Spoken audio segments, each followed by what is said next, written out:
Welcome back to Games Revealed. I'm James and also The Brink, and today I have some Steam Deck news. Yes, we have some cool news on the Xbox and Microsoft Edge front on the Steam Deck. And Ayeneo Next, can it beat the Steam Deck? And also, Elden Ring might be working better on the Steam Deck now. So, before we get into it, make sure to like, subscribe, bash that bell with your crowbar, and now let's get into it. While doing this, Xbox Cloud Gaming now supports Steam Deck through Microsoft Edge. This is an interesting one. Microsoft has really been showing that they're able to play with other people more and more lately. The past almost decade now, they have really showed a lot of good faith in different communities, especially open source, and apparently in Steam Deck.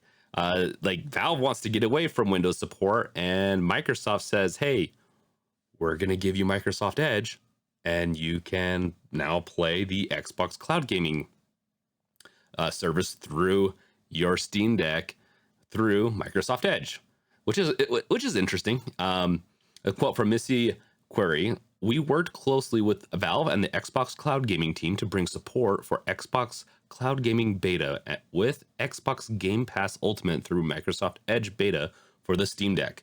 So, yeah, they worked together, they collabed on this, and we're gonna be getting more support now. Hopefully Epic and Bungie can just work together with Valve. We're so close, we're on the precipice of of really changing, I think, PC gaming forever. And partially the reason why I say that, we're going to get into that in another article here in a second, but yeah, this is really cool with these services.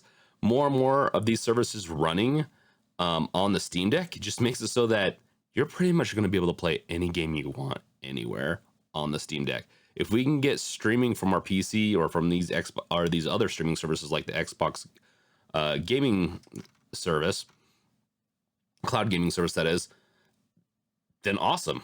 We're gonna have so many choices, and that's what's gonna make this so addicting at times, in the sense of we're going to be able to be anywhere and just access any game we want. And I think that's good. I also want competition. I also do like a good, healthy competition, but I think this is good.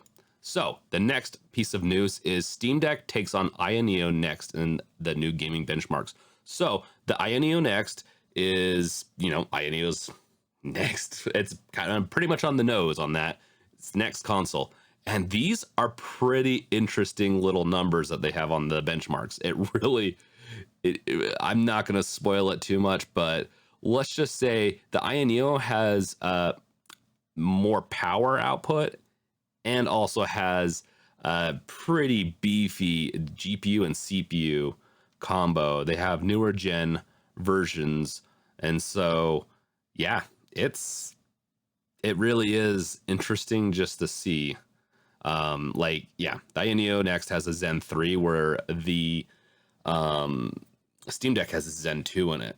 And it's pretty interesting that the Ayeneo Next still has better hardware in theory, but then the Steam Deck can outdo it with SteamOS. It really is just a testament to how good SteamOS and the Proton translation system and into Vulkan. Like, I'm sure part of this is to Vulkan too. I heard, from my understanding, some games really do really well with that Vulkan driver.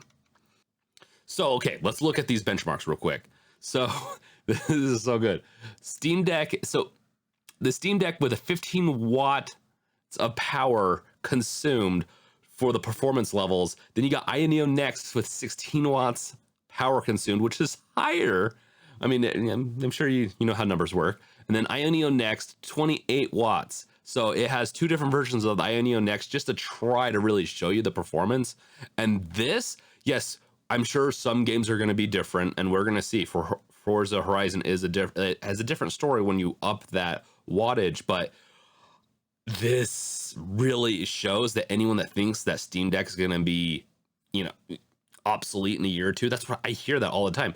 That's not true. This is very, very good for the Steam Deck. So God of War, 32 to 53 frames per second, while the Ayeneo Next, 16 watts, gets 19 to 30.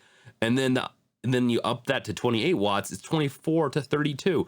It still doesn't even, it barely matches the lowest frame on God of War.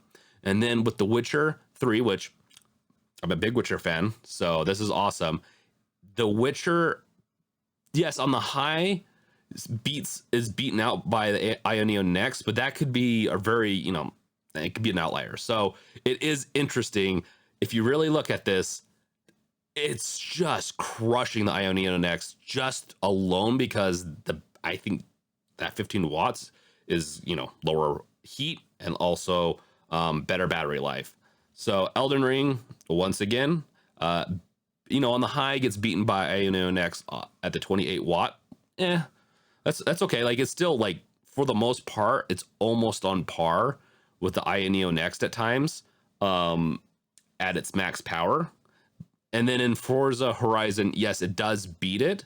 And it will happen like that with some games. I believe just the way things are configured on this, some games tend to work better with certain GPU architectures and DirectX or Vulkan and all that. So with this is really good news for Steam Deck people, but it's also good news for Ayeneo Next. Like, if you want to get the Ayeneo Next, it's still looking good.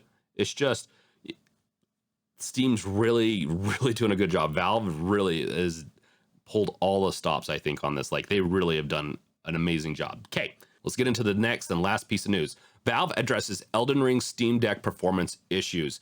And this is an interesting one. So a lot of games will have pre-caching issues at times or essentially pre-caching and also pre-caching shaders and stuff like that. Okay, and then this is what they say, how the system kind of works with the Steam Deck. On the Linux Proton side, we have pretty extensive shader pre-caching system with multiple levels of source level and binary cache representations, pre-seeded and shared across users, said Griffiths told Digital Foundry. On the deck, we take this to the next level since we have a unique GPU driver combination to target, and a majority of the shaders that you run locally are actually pre-built on servers in our infrastructure. When the game is trying to issue a shader compile through its graphics API of choice, those are usually skipped as we find the pre-compiled cache entry on disk. So it really shows that, like, Valve is just going all out with this. They have servers with pre-built shader caches, and that's pretty cool because the Steam Decks, all of them have the same architecture. So you just have to download that, run it, and you get less stutters and less frame rate drops and just better performance and smoother performance as you play your game instead of having to build it on the fly. Okay, and then Griffiths later says, shader pipeline driven stutter isn't the majority of the big hitches we've seen in the game. The recent example we've highlighted has more to do with the game creating many thousand resources such as command buffers at certain spots, which was making our memory manager go into overdrive trying to handle it. We cache such allocations more aggressively now, which seems to have helped a ton. So they fixed some of the problems that actually Elden Ring was fixing with some of their patches, and they did it before, from my understanding, with this pre-caching system. And so it was a little hiccup, but they fixed it. Okay, so that's it. With that being said, which one of these news articles is the most interesting to you? Let me know in the comments below. And then if I missed anything, let me know in the comments below. Thank you guys for watching. I'll catch you guys next time. Watch those other videos. Peace out. Later.